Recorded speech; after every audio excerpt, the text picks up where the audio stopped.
This tutorial explains how to remove scientific notation from a large number in the R programming language. So without too much talk, let's dive into the R code.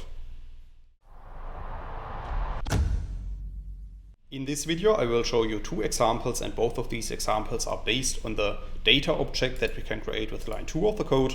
So if you run this line of code, you can see at the top right of RStudio that we have created a new data object which is called x. And we can print this data object to the bottom in the RStudio console by running line 3 of the code. And after running this line of code, you can see at the bottom that our data object contains a large number. However, you can also see that this large number is shown with scientific notation. So let's assume that we want to avoid printing our data objects with scientific notation. Then we can apply the options function, as you can see in line 5 of the code. And within the options function, we can use the scipen argument, and we can set this argument to a number that reflects the number of values that should be printed without scientific notation. So in this case, I'm simply setting this to a very high number, in this case 999. So if you run line 5 of the code, our options of this current R session are updated.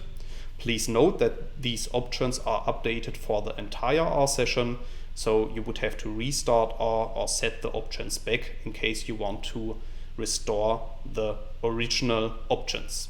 However, after running this line of code, we can print our data object x once again to the bottom in the RStudio console, as you can see in line 7 of the code. And this time the entire number is shown without scientific notation. So an alternative to this is shown in the next line of code in line 9. And in this case, I'm not using the options function, but I'm using the format function. And within this function, we need to specify the name of our data object. So in this case, our data object is called x. And then we need to specify the scientific argument to be equal to false.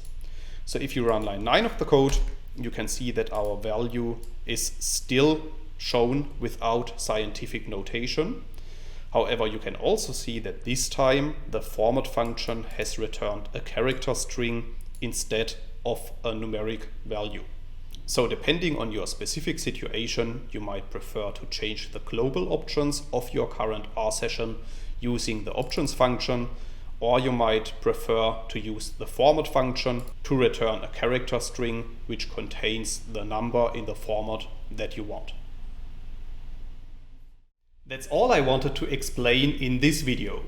In case you want to learn more on this topic, you may check out my homepage, statisticsglobe.com, because on my homepage I have recently published a tutorial in which I'm explaining the content of this video in some more detail. I will put a link to this tutorial into the description of the video, so you can find it there. If you have liked this video, or if you have any questions, let me know in the comments section below. I'll try to respond to all comments as soon as I can. Furthermore, make sure to subscribe to my YouTube channel to get notified about future video releases. I have already published about 500 videos on this channel, and I'm releasing new videos on a daily basis. Thanks a lot for watching. See you in the next video.